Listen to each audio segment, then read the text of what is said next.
Gujral from directorsinvestments.com। आज मैं आपको एक नया आईपीओ के बारे में बताऊंगा। ये थर्ड लार्जेस्ट आईपीओ है 2021 का। 7,249 करोड़ का आईपीओ किसका है? Star health and allied insurance company का। इसमें 2000 करोड़ का फ्रेश इशू है एंड 5,249 करोड़ का ऑफर फॉर सेल है from its existing share holders. इसकी कुछ इंपॉर्टेंट डेट्स है। 30 नवंबर को ये लॉन्च है एंड 2 दिसंबर को इसकी क्लोजिंग है। इसके जो अलॉटमेंट है वो है 7 दिसंबर की एंड लिस्टिंग ऑन 10 दिसंबर 2020। इसका जो प्राइस बैंड है वो है 870 रुपए से लेकर 900 रुपए के बीच में। आप इसमें मिनिमम 16 शेयर्स अप्लाई कर सकते हैं and in multiple of 16 shares thereafter. तो आप टोटल 208 शेयर्स अप्लाई कर सकते हैं एट द रेट ऑफ 900 रुपए अंडर रिटेल कैटेगरी। अब क्वेश्चन ये आता है कि क्या हमें star health and allied insurance company में इन्वेस्ट करना चाहिए?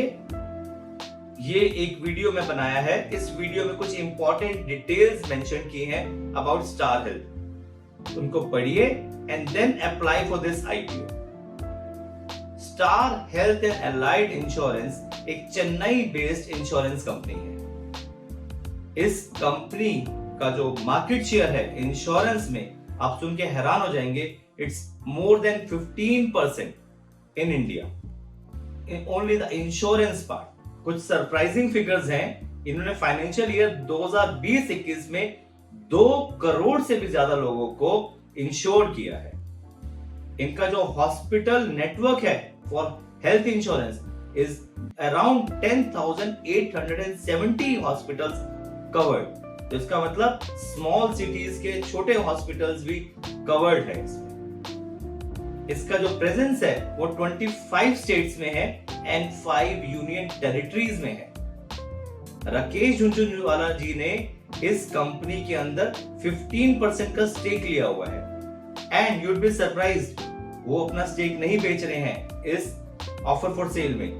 वो अपना स्टेक रखा हुआ है उन्होंने। They are not selling their stake. अब जानते हैं कुछ स्ट्रेंथ ऑफ स्टार हेल्थ। सबसे बड़ा स्ट्रेंथ है कि it has the largest distribution network. You will be surprised to know the number of agents which are empanelled. 3.5 lakh agents हैं इनके पास। Secondly, it is the largest private health insurance company. I am using the word private.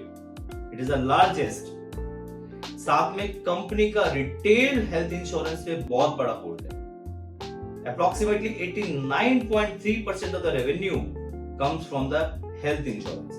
वो भी इसलिए because इनकी claim settlement ratio भी बहुत अच्छी है। So they are doing extremely well, especially in the health insurance sector. Now, कुछ अच्छी और बातें हैं। स्टार हेल्थ के पास बहुत सारे प्रोडक्ट्स है अपनी बास्केट में। तो हर एक सेगमेंट के लिए उन्होंने एक अलग प्रोडक्ट निकाला हुआ है। तो वाइड रेंज ऑफ प्रोडक्ट्स की वजह से भी इनकी डिमांड, इनके प्रोडक्ट्स की डिमांड बहुत ज्यादा है। And as I have lastly said कि झुनझुनवाला जी ने इस कंपनी में कुछ देखा एंड दैट्स द रीजन उनका 15% स्टेक है इस कंपनी। एंड इनका जो स्प्रेड है ना छोटे शहरों में वो बहुत ज्यादा स्ट्रॉन्ग है। बहुत ही कम टाइम में इन्होंने एक बहुत ही स्ट्रॉन्ग नेटवर्क बनाया है, स्पेशली इन स्मॉलर सिटीज, जिसकी वजह से इनकी परफॉर्मेंस बहुत ही रोबस्ट एंड बहुत ही स्ट्रॉन्ग। अब हम आते हैं इनके फाइनेंशियल्स पे। अगर आप फाइनेंशियल्स पे नजर डालेंगे तो आपको फाइनेंशियल्स देख के you will be surprised. The financials for this year, जो फाइनेंशियल ईयर 20-21 की हैं, वो डाउन है, बट अदरवाइज इनके फाइनेंशियल्स अच्छे थे। अगर आप फाइनेंशियल ईयर 2020 के देखेंगे तो इनका प्रॉफिट आफ्टर टैक्स था 268 करोड़ रुपए का, जो कि फाइनेंशियल ईयर 2021 में -825 करोड़ हो गया। रीजन, इनके कुछ ऑपरेशनल कॉस्ट, कुछ कोविड के क्लेम्स एंड सेकेंडली इनका जो स्प्रेड है उसकी वजह से, कुछ एक्सपेंसेस की वजह से their profit has gone down drastically. But it does not mean एक कंपनी की प्रॉफिट्स में या कंपनी की मैनेजमेंट में कुछ इश्यूज है। Rather they have grown extremely well because मैंने आपको बताया ना कि इनके 2 करोड़ से भी ज्यादा इंश्योरेंस हुई है, specially in the financial year 2021। But obviously claim settlement कुछ ज्यादा हुआ है, देन डेफिनेटली उनकी प्रॉफिटेबिलिटी में इम्पैक्ट आया है। अब कुछ रिस्क भी बता दूं। रिस्क भी यही है जो सबसे, जिसके लिए मैं आपको जस्टिफाई कर रहा हूं प्रॉफिटेबिलिटी का।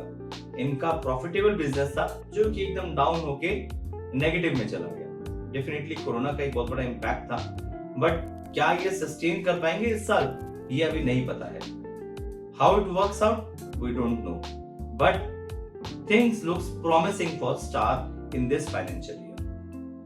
सेकेंडली, इनके जो पीयर्स हैं वो लिस्टेड हैं and they are profitable.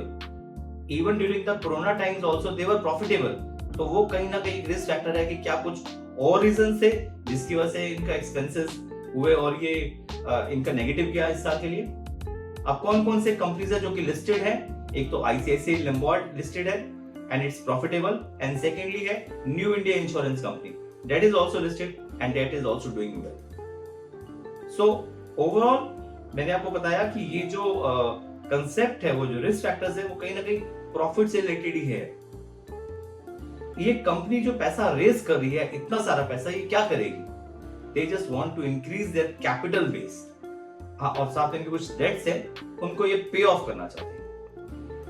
So overall इस आईपीओ को एनालाइज करने के बाद मुझे लगा कि ये कोई बहुत ही प्रॉमिसिंग आईपीओ नहीं दिख रहा अभी, but yes, you should expose yourself because definitely financial segment और हेल्थ इंश्योरेंस सेगमेंट का ग्रोथ तो दिख रहा है। So I suggest that you should consider this IPO. Listing gains का मैं कुछ आंसर नहीं कर सकता हूं बिकॉज इतने सारे इश्यूज हुए हैं अभी, तो मुझे लिस्टिंग गेन्स तो दिखता नहीं है ज्यादा, बट यस, लॉन्ग टर्म के लिए it looks a good profitable company. Short term के लिए अगर आपको डालना है तो इस आईपीओ को अवॉइड कीजिए, लॉन्ग टर्म के लिए डालना है तो इस आईपीओ को डालिए। ये सब मेरे इंडिविजुअल थॉट प्रोसेस है, ये मैं और मेरी टीम ने बैठ के स्टडी किया और एनालाइज किया, and then we have come out with this conclusion. This video is only and only for educational purpose. आप मेरे साथ इन सोशल मीडिया प्लेटफॉर्म पे जुड़े रहें। ये सब सोशल मीडिया प्लेटफॉर्म पे आप मेरे साथ जुड़े रह सकते हैं। इन सब कंपनीज की डिटेल आप स्टडी कर सकते हैं। आप मेरे YouTube चैनल को जरूर जरूर जरूर लाइक करें एंड सब्सक्राइब करें। आप मेरी वेबसाइट www.directorsinvestments.com में भी जाएं। अंडर ब्लॉग कॉलम जाके आप इस पूरे आर्टिकल को पढ़ सकते हैं। Thank you.